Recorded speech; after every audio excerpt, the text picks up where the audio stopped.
النهاردة هنحكي قصة جميلة جدا جدا جدا، ألا وهي عنترة ابن شداد أبو الفوارس عنترة. زي لما احنا عارفين يا حبايبنا اللي عنترة بيحب عبلة، بس في بعض العقبات قدام عنترة. عنترة أول حاجة عبد شداد، وعبلة سيدة من سادات عبس، وعنترة عبد من عبيد عبس، فدي مشكلة. ودي كانت من ضمن العقبات والمشاكل اللي كانت بتواجه عنترة ابن شداد اللي هو عبد أسود اللون، وأمه أمة عبدة سوداء اللون. نبدأ أحداث القصة بتاعتنا حبايبنا بالفصل الأول، مغني القافلة. كلنا عارفين ان عنترة ابن شداد يتصف بالقوة ويتصف بالشجاعة. فاللي يحصل يا حبايبنا اللي الفصل الاولاني اسمه مغني القافلة، عنترة ابن شداد يكون قائد هذه القافلة. من اين تأتي هذه القافلة؟ وما هذه القافلة؟ هذه القافلة حبايبنا زواج ابنة خالة عبلة، جايين من هوازن. وهم جايين من هوازن، من قائد القافلة؟ قلنا عنترة بن شداد. جايين من هوازن، الطبيعي هم في الطريق هيستريحوا، فاستريحوا في مكان اسمه فم الوادي. في هذا المكان قلنا عنترة بن شداد مغني يدندن للإبل، اللي هو حادي الإبل، فيدندن للإبل لكي تسير القافلة وتسير الإبل أو الجمال من خلفه، فيغني لهم وينشد بعض الشعر إلى أن وصلوا إلى مكان فم الوادي. بدأ عنترة يؤمر الجنود، وكل واحد يعمل الوظيفة بتاعته. واحد أو مجموعة من الجنود تأمن المكان، علشان إحنا عارفين اللي من عادات العرب السيئة اللي يبدأ يبقى فيه مهاجمة على أي شخص في الصحراء. فيبدأ عنترة بن شداد يوظف كل واحد، ناس تعمل خيم وناس تحرس. وبدأ عنترة بن شداد يأتي بإبريق من اللبن، يجيب إبريق ويحلب الشاة علشان اللبن يبرد. تخيلوا معانا حبايبنا، عنترة بن شداد هيقدم هذا اللبن لمن؟ من غير لما نتكلم، لحبيبته عبلة. فيبدأ نساء القبيلة، يعني الكل واخد باله اللي عنترة بن شداد هو مهتم بأكتر واحدة عبلة. فبدأت نساء القافلة ونساء القبيلة يتحدثن عما يفعله عنترة مع عبلة. فعندما قدم عنترة اللبن لعبلة، اجتمعنا النساء حوله وحول عبلة، وبدأ النساء بدأوا يا حبايبنا اللي هم يقولوا لعنترة أنشد لنا الشعر. ويبدأ يقول الجملة بتاعته: لن أنشد الشعر إلا إذا أمرتني عبلة. فتتوجه النساء إلى عبلة ويقولون لها: قولي لعنترة ينشد لنا الشعر. يبدأ عنترة في إنشاد الشعر. لما عنترة يبدأ ينشد الشعر، فأغلبية أناشيد وقصائد عنترة في حبه لعبلة، فكل نساء القبيلة لاحظن ذلك. وبدأت مروة، اللي احنا هنعرف بعد كده اللي مروة أخت عنترة من أب، وابنة عم بنت عم مين؟ عبلة بنت مالك ابن قراد، مروة بنت شداد ابن قراد. فاللي يحصل يا حبايبنا، يبدأ مروة وغيرة النساء، مش معنى عنترة مهتم بعبلة غير نساء القبيلة. فيبدأ يا حبايبنا بكل بساطة يبقى فيه غيرة النساء، ولكن مرة أخرى يبدأوا يقولوا لعبلة خلي عنترة ينشد الشعر، ولكن ينظر إليها وهي تدخل الخيمة وهو يهيم في الصحراء ويذهب في الصحراء. ويذهب خلفه شيبوب. مين شيبوب؟ أخوه، بس أخوه من أمه. شيبوب يذهب خلف عنترة، والاتنين يبدأوا يتحدثوا مع بعض، ويبدأ شيبوب يقول له هي سيدة من سادات عبس العبلة، ويقول لعنترة أنت عبد أسود، وهم مش هيوافقوا اللي هم يجوزوك عبلة. وإحنا عارفين اللي عنترة يحب عبلة حبا شديدا وعايز يتجوز عبلة. فيبدأ شيبوب يقول له هم مش هيوافقوا بيك. يبدأ عنترة يقول له أنا هحارب كل الناس لكي أصل لزواجي لعبلة. وبدأ هما الاتنين يتحدثوا مع بعض، وبدأ شيبوب يقول لعنترة عبلة لن تحب فيك إلا الشعر. يعني عبلة مش بتحبك، هي عبلة بتحب فيك إيه؟ الشعر بس. ولكن وهما الاتنين بيتحدثوا مع بعض فسمع عنترة عبلة تنشد شعر من؟ شعر عنترة. فيبدأ يقول له شيبوب أتسمع يا شيبوب؟ أنت سامع اللي أنا سامعه؟ أنا بقول لك هي بتحبني. فبدأ شيبوب يقول له هي سيدة من سادات عبس وأنت عبد شداد، أكيد أبوها مالك بن قراد وأخوها مش هيوافقوا بيك. ولكن يبدأ يا حبايبنا عنترة يقول له لو أنا هحارب كل الناس لكي أصل إلى عبلة وأتزوج عبلة سأفعل ذلك. وكمان بدأ شيبوب يقول له نرجع بقى نحرسهم علشان العدو ما يهجمش عليهم. فبدأ عنترة يقول له إحنا في شهر رجب، وده من الأشهر الحرم اللي العرب ما بيحاربوش فيها. فبعد كده حبايبنا يبدأ الطريق إلى الحقيقة. يبدأ عنترة يرجع إلى القبيلة، وأول ما رجع يا حبايبنا رجع إلى بيت أمه. ولكن في هذه المرة كان على وجهه الغضب الشديد، غضبان جدا جدا جدا. فتبدأ أمه زبيبة أو زبيبة تقول له ما بك يا عنترة؟ ما أغضبك يا عنترة؟ أنت فيك إيه؟ فيبدأ بقوة وغلظة وقسوة ويقول لها أنت السبب في كل ما أنا فيه، أنت أمة عبدة سوداء، فأنت السبب في كل اللي أنت فيه، وبتذهبي إلى عبلة وبيت عبلة وتشتغلي خدامة هناك وتبقي خادمة لهم. فتبدأ الأم تبكي وتقول له أنا يا عنترة، أنا يا عنترة ألم أذهب إليهم لأنني أعلم أنك تحب عبلة فآتيك بالأخبار وأخبار عبلة. فيبدأ بقوة وقسوة يقول لها ألم تقولين لي عندما كنت صغيرا أني ابن شداد؟ فتبدأ تغير الموضوع وتبدأ تتوه علشان عنترة ما يقفش قدام شداد ويحصل النزاع ويحصل الخلاف ويخشوا حرب مع بعض. فتبدأ تغير الموضوع، ويبدأ عنترة بكل قوة وبكل غلظة يبدأ يقول لها أنت مش قلتيلي عندما كنت صغيرا أني ابن شداد ولست عبدا لشداد؟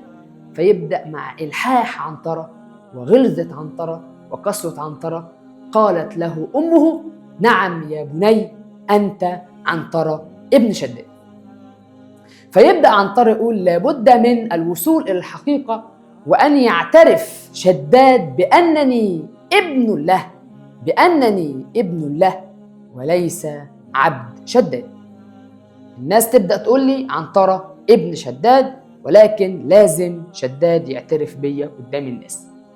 يبدأ عنترة يذهب إلى مكان التجمع في هذا اليوم، يوم الاحتفال بالعيد بتاعهم، عيد مناه، إله من الآلهة بتاعتهم. فيبدأ يذهب ويسلم على ملك القبيلة اللي هو زهير ابن جذيمة ملك عبس، وينظر إلى الأماكن فيجد جميع الأماكن ملأة ليست فارغة. فيبدأ عمارة بن زياد بيحب عبلة، عنترة عايز عبلة وعايز يتجوز عبلة، وعمارة بن زياد عايز يتجوز عبلة. فيبدأ عمارة بن زياد يقول له ألم تجد مكانا فارغا يا عنترة؟ بيبدأ يتريق بيه ويبدأ يعيره بسواده وأنه عبد أسود، واللي أمه أمة اللي هي عبدة سوداء، أمة سوداء. فيبدأ عنترة بكل قوة وبكل شجاعة يبدأ يقول له لو أنصفت يا عمارة لقمت من مكانك وأجلستني مكانك. قول لو أنت بتفهم أنت هتقوم وهتقعدني أنا، علشان أنا سبب النصر في كل الحروب اللي دخلت فيها قبيلة عبس. فيبدأوا الاتنين خلاص هيخشوا الحرب مع بعض، ويبدأ النزاع والصراع، ولكن أهل عبس يبدأوا يسلكوا ما بينهم، ويبدأ شداد يأخذ بيد عنترة ويذهب به إلى الصحراء. فيبدأ عنترة يتحدث معه ويقول: جئت في هذا اليوم لكي تعترف بي أمام الناس بأنني ابن لك عنترة ابن شداد، مش عنترة عبد شداد. فيبدأ شداد يقول له: اترك لي وقتا، يعني دعني أفكر، دعني يعني أدبر كيف أقولها للناس، مخافة أن يعيرني أحد. أنا خايفة اللي يعيرني مين؟ أحد. ولكن في الأساس زبيبة أو زبيبة هي اسمها تانا بنت ميجو. تانا بنت ميجو، وكانت من قبيلة من القبائل. ولكن احنا عارفين اللي من عادات العرب السيئة اللي يبدأ القوي يأكل الضعيف والغني يأكل الفقير، وبيبقى في حاجة اسمها سبايا الحرب أو أسرى الحرب. فده اللي حصل. وزبيبة اللي هي اسمها تانا بنت ميجو كان في ناس خاطفينها، ولكن شداد بدأ اللي هو يسمع صوت المرأة. واحنا خدنا في الأدب في العصر الجاهلي اللي من صفات العرب منازلة الأعداء ونجدة المستغيث. فعندما سمع شداد صوت المرأة فذهب وأخذها فأعجب بها فتزوجها فأنجب عنترة. فلذلك هو خايف الناس تعيره اللي هو بدأ يتجوز أمة أو يتجوز عبدة. ولكن بيبدأ شداد يقول له: أخاف من معايرة عبس لي، قبيلة عبس هتعيرني. ولكن بدأ عنترة يقول له: أريد أن تعترف بي أمام الناس بأنني ابن شداد، عنترة ابن شداد مش عنترة عبد شداد. ولكن يبدأ عنترة يقول له: أفعل كما يفعل العبيد، أنا دلوقتي مش هحارب معاكوا تاني، أنا دلوقتي أنت مش هتعترف بيا، فأنا أفعل كما يفعل العبيد، اللي هو أرعى الغنم وأرعى الإبل وأحلب الشاة وفي الليل أنام في الخيمة. فبدأ عندما رفض شداد أن يعترف بنسبه وأن يعترف بأن عنترة ابنا له، بدأ عنترة يذهب إلى الصحراء ويرعى الغنم ويرعى الإبل. في هذا الوقت حبايبنا يبدأ قبيلة اسمها قبيلة طيء. قبيلة طيء هتحارب قبيلة عبس. فيخرج زهير بن جذيمة مع الجنود اللي معاه لمحاربة قبيلة طيء. فاللي يحصل يا حبيبنا، زهير بن جذيمة اللي هو ملك عبس يترك شداد ومعه القليل من الجنود الرجال يحرسون النساء. فاللي يحصل اللي قبيلة طيء يأتون من مكان مختلف ويهجمون على القبيلة ويقتلون الرجال، وكمان بدأوا ياخدوا النساء أسرى ويخطفوا النساء ويكونوا عبيد أو سبايا للحرب. فيبدأ شداد يذهب لمن؟ تخيلوا معنا كده، احنا قلنا عنترة قال له: أفعل كما يفعل العبيد، أذهب إلى الصحراء وأرعى الغنم والإبل. فيبدأ شيبوب يجي قبلها بقى، يبدأ شيبوب يجي يقول لعنترة: عبلة خطبها عمارة ابن زياد، فيغضب غضبا شديدا ويقول: لو هيكلفني ده حياتي لابد أن يعترف شداد بأني ابن له. ولكن هنعرف لما قبيلة طيء تهجم على قبيلة عبس، يبدأ عنترة شايف من بعيد اللي فيه حرب وفيه اللي هو أثر الخيل والتراب، فيبدأ يريد أن يهم ويريد أن يقوم ويركب فرسه ويذهب إلى القبيلة لكي ينجدها. ولكن من بعيد يرى شداد آت عليه، شداد جاي عليه. ولكن اللي يحصل يبدأ عنترة ينزل من على فرسه ويقعد وكأنه يرعى الغنم ويرعى الإبل. فيبدأ في حديث مع شداد وعنترة، ويبدأ شداد يقول له: يعني نجدنا احنا دلوقتي الحريم بدأت تبقى سبايا، هيبقوا عبيد كلهم، والرجال بتوعنا الجنود بيقتلوا. فبدأ عنترة قال له بشرط، قال له: هذهب معاك ولكن تعترف بي. فبدأ شداد قال له: لو ذهبت معي وانتصرنا في هذه الحرب سأعترف بك أمام القبيلة جميعا بأنك عنترة ابن شداد، وهذا ما يريده عنترة ابن شداد. فبالفعل يركب عنترة الخيل أو الفرس أو الحصان ويذهب إلى الحرب، ويدخل بصوته الجوهري، صوته المرتفع، ويبدأ يقتل قبيلة طي، ويبدأ الجنود بتاع قبيلة عبس يلتفون حول عنترة، كله يتجمع حول عنترة علشان ينتصر عنترة وتنتصر قبيلة عبس على قبيلة طي. فاللي يحصل اللي بدأ عنترة يذهب إلى أو يقترب من خيمة بتاع عبلة، ولكن لم يجد عبلة، مش لاقي عبلة، ولكن من بعيد يسمع صوت امرأة ملثمة مستخبية، ولكن عندما يقترب يجد صوت الامرأة. مين ده؟ يتلاقيه شيبوب. فبدأ عنترة يسأله: ما الذي فعل بك؟ إيه اللي انت عامله في نفسك ده؟ فيبدأ يقول له: عندما رأيت القوم يختطفون عبلة فلبست لبس النساء لكي أذهب معهم عشان أروح معهم وأعرف هي عبلة في أني مكان. وبعد كده يقول له: أنا هربت منهم علشان أجي أخبرك اللي عبلة في المكان الفلاني. بالفعل يا حبايبنا بدأ عنترة يذهب إلى هذا المكان ويقتل 1 و2 يهربوا ويرجع بعبلة. فيبدأ يرجع زهير بن جذيمة من الحرب، فيوجد أن المكان مفيش حد، فيبدأ يهنئه زهير بن جذيمة اللي كان هناك حرب وكان السبب في هذه الحرب أن ننتصر.